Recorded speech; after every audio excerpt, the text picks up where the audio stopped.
Mahkamah Konstitusi memutuskan penyelenggaraan pemilu di tingkat nasional harus dilakukan terpisah dengan pemilu di tingkat daerah. Putusan MK harus menjadi momentum bagi DPR dan pemerintah untuk mempercepat pembahasan revisi Undang-Undang Pemilu. Karena perbaikan sistem pemilu hanya bisa terwujud melalui pengaturan baru lewat revisi Undang-Undang Pemilu. Tentu komitmen dan integritas dari semua pihak untuk menjaga pemilu yang jujur dan adil juga sangat diperlukan. Inilah catatan Kompas TV, putusan MK, momentum perbaikan sistem pemilu.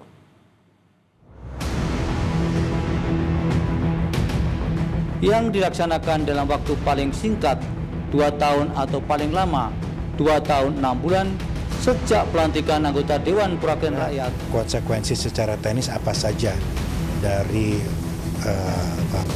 putusan MK tadi? Pelaksanaan tahapannya sangat berhimpitan, itu bagaimanapun mau tidak mau berdampak terhadap beban yang bersamaan dalam satu waktu. Penataan jadwal pemilu ini akan berdampak sangat signifikan terhadap manajemen pemilu ya. Mahkamah Konstitusi memutuskan penyelenggaraan pemilu tingkat nasional dilakukan terpisah dengan pemilu tingkat daerah atau kota. Salah satu pertimbangan Hakim MK adalah rentang waktu yang sangat berdekatan.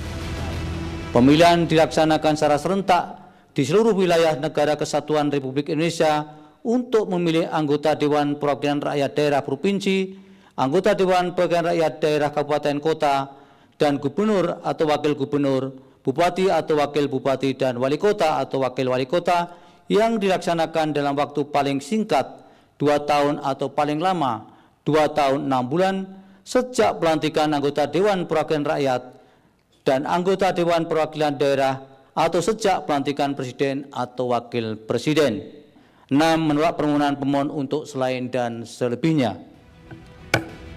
Menanggapi keputusan MK, Ketua KPU Muhammad Afifuddin menyatakan jeda antara pesta demokrasi nasional dan daerah dinilai dapat mempermudah distribusi beban kerja penyelenggara. Durasi jeda lebih panjang, sebagaimana sering kita sampaikan, banyak pihak juga menyampaikan, akan mungkin beban itu tidak terjadi di waktu yang sama. Jadi bebannya terdistribusi di waktu yang berbeda, apalagi pilihannya itu kan 2,5 tahun.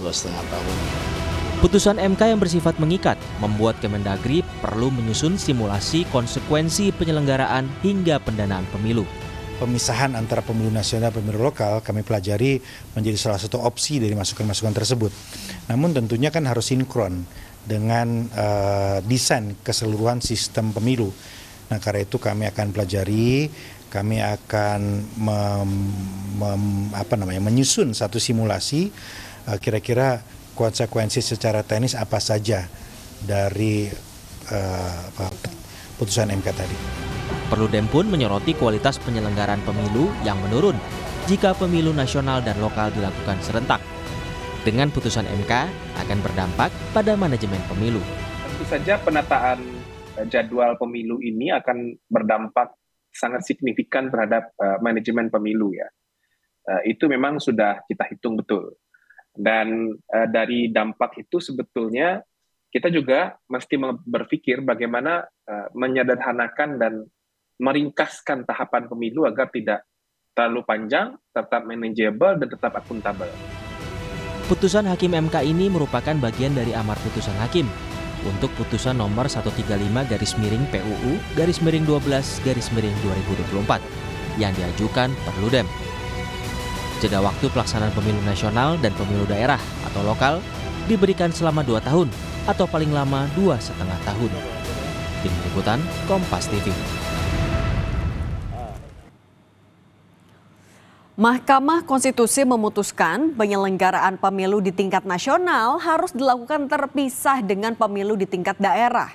MK menyebut putusan ini bertujuan untuk meningkatkan kualitas pemilu dan memberikan kemudahan bagi para pemilih dalam melaksanakan hak pilihnya. Putusan MK nomor 135 tahun 2024 ini akan mulai berlaku sejak pemilu tahun 2029 mendatang, yakni pemilu nasional yang memilih anggota DPR, DPD, Presiden dan Wakil Presiden akan berlangsung lebih dulu. Baru 2 tahun atau paling lambat 2 tahun 6 bulan setelahnya, pemilihan di tingkat daerah untuk memilih DPRD, gubernur, bupati, serta wali kota diselenggarakan. Keputusan MK yang mengubah model penyelenggaraan pemilu serentak adalah bagian dari amar keputusan hakim atas permohonan uji material yang diajukan oleh Organisasi Perkumpulan untuk Pemilu dan Demokrasi atau Perludem. Langkah Perludem ini sejalan dengan aspirasi sejumlah pemerhati, akademisi, dan organisasi pemantau pemilu. Mereka menyebut pelaksanaan pemilu di tahun 2024 yang menyelenggarakan pemilu dan pemilihan kepala daerah di tahun yang sama membebani banyak pihak.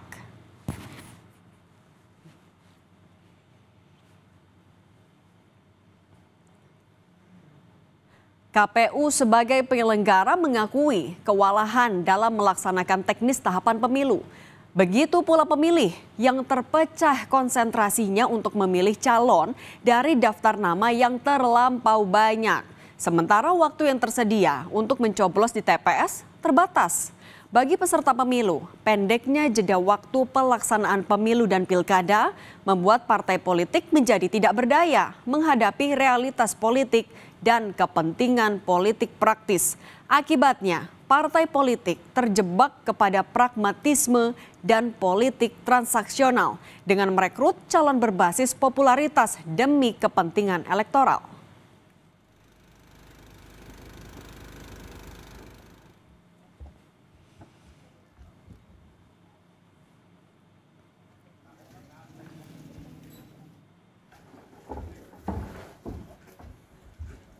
Sistem pemilu yang baik adalah sistem yang bisa memastikan rakyat mudah menyalurkan aspirasi, kompetisi berjalan adil, sistem kepartaian berkembang hingga mendorong pemerintahan berjalan efektif. Sehingga penyempurnaan sistem pemilu adalah keputusan kelembagaan yang penting di negara demokrasi. Putusan MK adalah putusan yang penting bagi perbaikan sistem pemilu kita. Melalui pemisahan pelaksanaan pemilu nasional dan daerah, baik penyelenggara, peserta hingga pemilih diharapkan bisa menjalankan peran masing-masing secara optimal sehingga bisa meningkatkan kualitas pemilu kita. Putusan MK juga harus menjadi momentum bagi DPR dan pemerintah untuk mempercepat pembahasan revisi Undang-Undang Pemilu.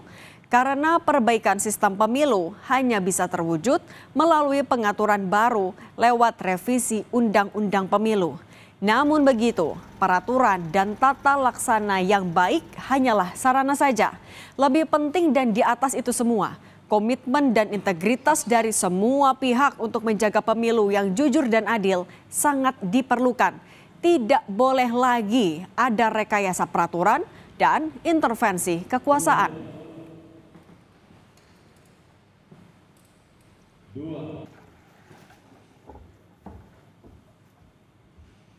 Demikian catatan Kompas TV minggu ini. Sampai jumpa pekan depan.